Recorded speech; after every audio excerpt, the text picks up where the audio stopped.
મોરબીમાં એક કાર્યક્રમ પહેલા કારની અંદર નેતાઓની ગુપ્ત બેઠક મળી। નેતાઓએ ગાડીમાં જ એ બેઠક કરી અને ચર્ચા કરી હોવાની વિગતો અત્યારે પ્રાપ્ત થઈ રહી છે। છેલ્લા ઘણા સમયથી આ કહી શકાય કે મોરબી જિલ્લાની અંદર ભાજપની જે આંતરિક લડાઈ છે તે હવે ઉભરીને બહાર આવી છે।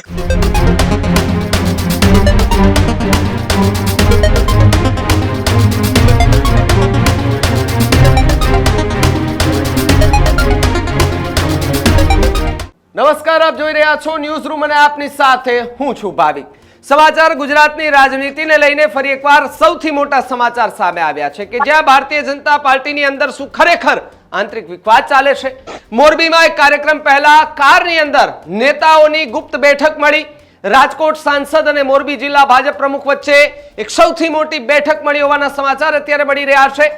નેતાઓએ ગાડીમાં જ એ બેઠક કરી અને ચર્ચા કરી હોવાની વિગતો અત્યારે પ્રાપ્ત થઈ રહી છે। તો બીજી તરફ ભાજપ પ્રમુખને સાંસદે ઠપકો આપ્યો હોવાની માહિતી જે છે તે અત્યારે સૂત્રો પાસેથી મળી રહી છે। તો બીજી તરફ જો વાત કરવામાં આવે તો છેલ્લા ઘણા સમયથી આર્થિક બાબતોને લઈ એ પ્રમુખ જે છે તે વિવાદમાં છે। સાંસદે કારમાં જિલ્લા પ્રમુખને ખૂબ ખખડાવ્યા હોવાની ચર્ચાએ અત્યારે જોર પકડ્યું છે। તો બીજી તરફ મોરબી ભારતીય જનતા પાર્ટીમાં શું ખરેખર આંતરિક વિવાદ ચાલે છે કે કેમ, આ સવાલો જે છે તે અનેક થઈ રહ્યા છે, પરંતુ જવાબો એ નેતા પાસે કદાચ નહીં હોય, કારણ કે પોતાના પક્ષની અંદરોઅંદરની જે લડાઈ જે છે તે ચરમસીમાએ પહોંચી જતી હોય છે ત્યારે નેતાઓ જવાબ ન દઈ શકતા હોય છે। મોરબીથી મારી સાથે મારા સહયોગી રવિ જોડાય છે। રવિ, જે રીતે વન મહોત્સવનો એક કાર્યક્રમ રાજકોટના સાંસદ પરસોત્તમ રૂપાલા ત્યાં આવે છે એ પહેલા નેતાઓની કારની અંદર એક ગુપ્ત બેઠક મળે છે જેમાં પ્રમુખ જે છે તેને ખખડાવ્યા હોવાની વિગતો મળી રહી છે। શું આખી ઘટના?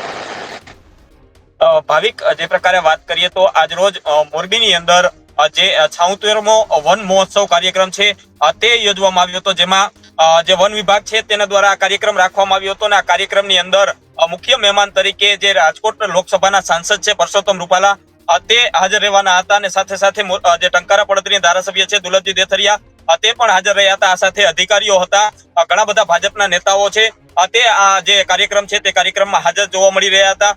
પરંતુ જે આ કાર્યક્રમ છે વન મહોત્સવનો તે કાર્યક્રમ શરૂ થાય તે પહેલા જ જ્યારે પરસોત્તમ રૂપાલા છે તે જે મોરબી માર્કેટિંગ યાર્ડ ખાતે પહોંચ્યા હતા અને ત્યાંથી તેમની ગાડીમાં જે મોરબી જિલ્લા ભાજપના પ્રમુખ છે જયંતિ રાજકોટિયા તે જોવા મળી રહ્યા હતા અને બંને કહી શકાય કે જે કાર્યક્રમ સ્થળે આવ્યા ત્યાં કાર્યક્રમ સ્થળે તમામ ભાજપના નેતાઓ જે અધિકારીઓ હતા તે ઉભા હતા તેમનું સ્વાગત કરવા માટે, પરંતુ જે તેમની કાર ત્યાં પરસોત્તમ રૂપાલા જિલ્લાના પ્રમુખ છે જયંતિ રાજકોટિયા છે અને પરસોત્તમ રૂપાલા બંને બેઠા હતા। ડ્રાઈવર પણ બહાર ઉભો હતો, એટલે કે સ્પષ્ટપણે કહી શકાય થોડી ક્ષણો માટે પરસોત્તમ રૂપાલા અને જે મોરબી જિલ્લા ભાજપ રાજકોટ છે તેના વચ્ચે ગુપ્ત બેઠક છે ગાડીની અંદર યોજવામાં આવી હતી કે છેલ્લા ઘણા સમયથી આ મોરબી જે ભાજપ છે તે ભાજપની અંદર આંતરિક વિવાદ છે તે વિવાદ હવે ચરમસીમાએ પહોંચી ગયો છે।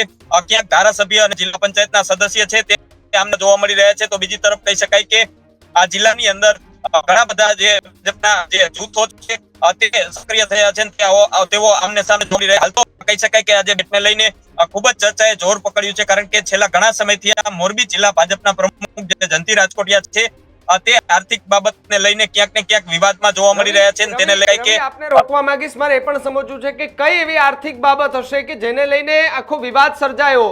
ભારતીય જનતા પાર્ટીના દિગ્ગજ ગણાતા નેતા પરસોત્તમ રૂપાલા જેવા રૂપાલાએ ઠપકો આપવો પડે છે, એટલે કઈક મોટી બાબત હશે। જે પ્રકારે વાત કરવામાં આવે તો જે જયંતિ રાજકોટિયા છે તેઓ સંઘના માણસ હતા અને તેઓને કઈ કે મોરબી જિલ્લા ભાજપને જે વિવાદ હતો તે વિવાદને ક્યાંક ડેમેજ કંટ્રોલ કરવા માટે તેમને પ્રમુખ પદ આપવામાં આવ્યું હતું, પરંતુ તેઓ પ્રમુખ બનતા કહી શકાય કે ઘણા બધા લેણદારો છે તેઓ સક્રિય થઈ શકાય કે તેઓને વારંવાર ફોન દ્વારા અથવા તો રૂબરૂ મળીને આજે કહી શકાય કે જે આર્થિક બાબત છે તેને લઈને ચર્ચાઓ કરવામાં આવતી હતી અને એક સમયે થોડા સમય પહેલા જ જે પ્રમુખ છે તેઓ વિવાદમાં આવ્યા હતા અને લોકોના જે કહી શકાય કે ચર્ચાઓ છે તે ચર્ચાઓ જાગી હતી। જે લેણદારો છે તે પણ તેમના ઘર સુધી પહોંચતા હતા, તેમને કહી શકાય કે મોરબી એ ડિવિઝન ખાતે પોલીસ રક્ષણ છે તે રક્ષણ પણ માંગ્યું હોવાની વાત છે તે ક્યાંક ને ક્યાંક સૂત્રો પાસેથી જાણવા મળી રહ્યું છે। સાથે સાથે કહી શકાય કે તેઓ અગાઉ રાજકોટ સહિત સૌરાષ્ટ્રનું ઉદ્યોગની અંદર તેઓ નામ ધારણ કર્યું છે અને સાથે સાથે કહી શકાય કે તેઓ જે રીતે જૂના જે પાર્ટનરો હોય તેમના વિશે વિવાદ છે કહી શકાય કે તમામ જ્યાંથી તેઓ આપણા જિલ્લાના ભાજપના પ્રમુખ બન્યા છે ત્યાંથી તેઓ વિવાદ છે તે વિવાદમાં ઘેરાયેલા રહ્યા છે અને કહી શકાય કે ભાજપના નેતા અમૃપાલા છે તેના દ્વારા તેમને ઠપકો આપવાની વાત છે તે સૂત્રો પાસેથી અત્યારે જાણવા મળી રહી છે. મોરબીની અંદર આખો આ વિવાદ ચાલે છે રવિ. કોઈ જે નેતાઓ જે છે ઉચ્ચ નેતાઓ મોટા નેતાઓ છે ગજાના કે જે કેટલી મહેનતથી એ પાર્ટીને મજબૂતી ત્યાં ઉતારે છે, કાર્યકર્તાઓને સમજાવે છે, પરંતુ પ્રમુખ આ પદ અને પ્રમુખ કે જે વિવાદમાં આવે છે, આર્થિક સ્થિતિને લઈને તે વિવાદમાં આવે છે, આવી ચર્ચાઓ જ્યારે થાય છે ત્યારે સ્વાભાવિકપણે કે એક નવો વિવાદ જે છે તે શરૂ થતો હોય છે. મોરબીની અંદર હવે ભારતીય જનતા પાર્ટીમાં કઈ નવા જૂની થાય તેવા એના બિલકુલથી જે પ્રકારે જે ભાવિક જે વાત કરવામાં આવે તો છેલ્લા ઘણા સમયથી આ કહી શકાય કે મોરબી જિલ્લાની અંદર ભાજપની જે આંતરિક લડાઈ છે તે હવે ઉભરીને બહાર આવી છે. કારણ કે છેલ્લા ઘણા જે ભાજપના જૂથો છે તે આમને સામને ખુલ્લામાં આવી જાય છે અને કહી શકાય કે વિવાદ છે તે વિવાદ જોવા મળી રહ્યો છે.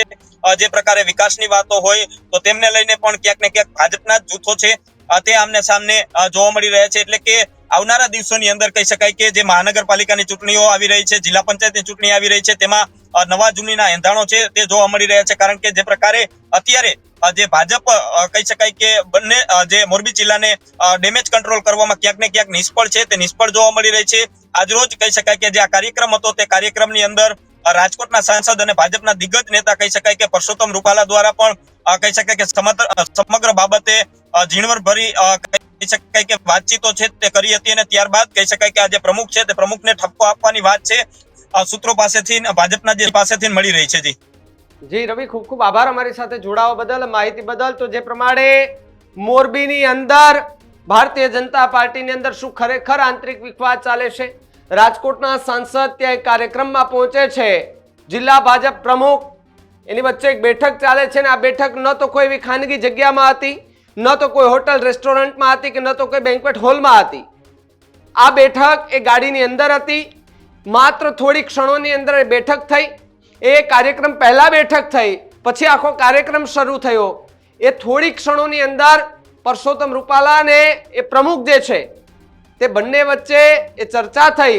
જે દ્રશ્યો સામે આવ્યા તેમાંથી એવું પણ કહેવાય રહ્યું છે કે પરસોત્તમ રૂપાલા કે જે પ્રમુખને ખખડાવતા જોવા મળ્યા છે. આંતરિક વિવાદ એ ચરમસીમાએ પહોંચી જતો હોય છે ત્યારે આખો આ વિવાદ જે છે તે અત્યારે ચરમસીમાએ પહોંચ્યો હોય તે પ્રકારનું પણ કહી શકાય છે. કારણ કે ધીમે ધીમે ચૂંટણીઓ આવે છે એમ રાજકારણ ગરમાતું જતું હોય છે ત્યારે મોરબીની અંદર દિવસે અને દિવસે રાજકારણમાં કંઈક નવું થાય તે પ્રકારનું દેખાઈ રહ્યું છે. હવે આગામી સમયમાં શું નવું થાય છે એ આવનારો સમય ખબર પડશે. સમાચારમાં અત્યારે બસ એટલું જ. GTPL 285 નંબર પર આપ જોતા રહેજો ન્યૂઝ રૂમ ગુજરાત. નમસ્કાર.